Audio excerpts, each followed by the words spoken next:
अस्सलाम वालेकुम।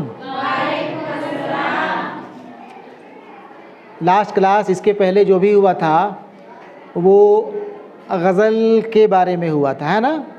गज़ल के मुताल्लिक़ हम लोग बातचीत किए थे। इधर हम चाहते हैं कि इधर 8-10 क्लास हिस्सा शायरी से हो, ठीक है ना। आज पहला गज़ल हम लोग देखेंगे। देखो किताब निकालो, पहला गज़ल क्या दिया हुआ है देखो तो। पहला गज़ल है मिर्ज़ा मोहम्मद रफ़ी सौदा का। मिर्ज़ा मोहम्मद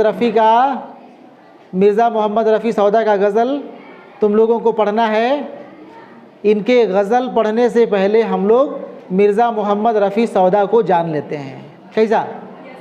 तुम लोग अपनी किताब से निकाल लो, पेज नंबर कितना में दिया हुआ है देख लो। हम भी देखते हैं, निकालते हैं, ठीक है। चलो निकाले।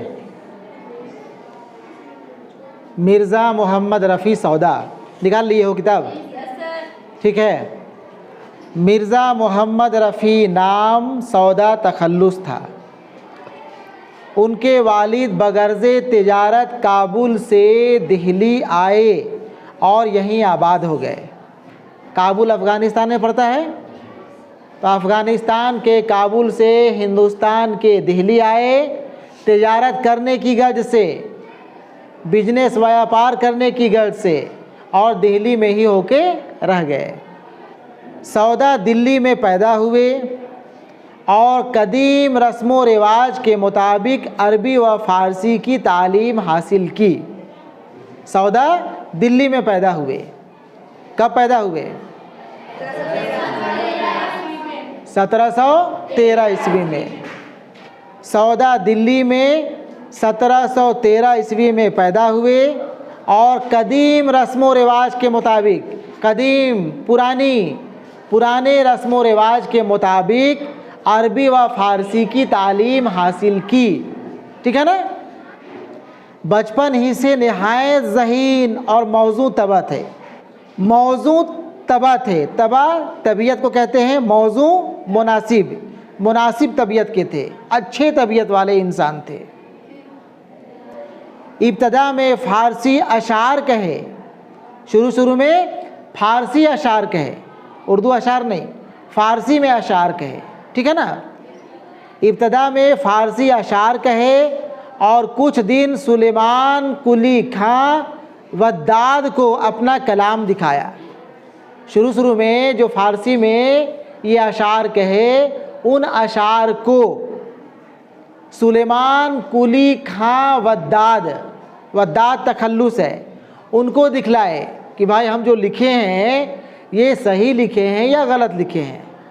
हम जो शेर लिखे हैं इसमें इस्लाह की भी कोई गुंजाइश है क्या, इसमें सुधार की भी कोई गुंजाइश है, ठीक है ना। इस्लाह की गर्ज से वद्दाद को अपना कलाम, अपना शेर दिखाए। इसके बाद शाह हातिम के बाकायदा शागिर्द हो गए। हातिम तखल्लुस है, ये भी एक बड़े शायर हुए हैं उर्दू फ़ारसी के, उनके शागिर्द हो गए।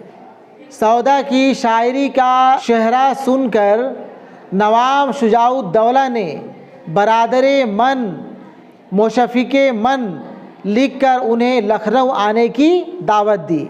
बरादरे मन मेरे भाई, मुशफ़िक़े मन मेरे अज़ीज़ भाई, मेरे अच्छे भाई, लिख करके लखनऊ आने की दावत दी, ठीक है।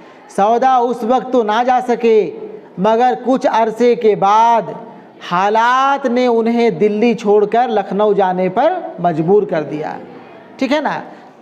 यहाँ नवाब शुजाउद्दौला और उनके बेटे नवाब आसिफुद्दौला के ज़माने में खातिर खाह पजीराई हुई और लखनऊ ही में इंतकाल किया, ठीक है। यहाँ तक मुख्तसर में इनकी हालात ज़िंदगी है। अब यहाँ जो सेकंड पैराग्राफ तुम लोग देखोगे, इसमें इनकी शेरी खुसूसियात है, इनकी शायरी में क्या खूबी क्या खासियत पाई जाती है, ठीक है ना। सुन लो। सौदा ने शायरी की तमाम असनाफ में तबा आजमाई की है।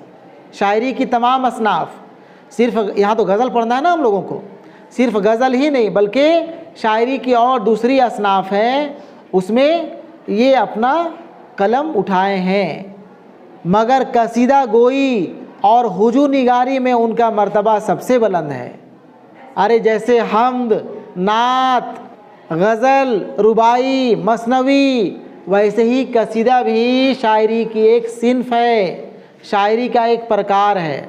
सौदा ने शायरी की तमाम असनाफ में तबा आजमाई की है, मगर कसीदा गोई और हुजू निगारी में उनका मर्तबा सबसे बुलंद है। उनके कसायद अपने पुरशिकोह लबो लहजे। अब देखो उनके कसायद, कसीदा का जमा कसायद, कसीदा में क्या क्या खूबी, क्या क्या खासियत खुसूसियत पाई जाती है वो लिखा हुआ है।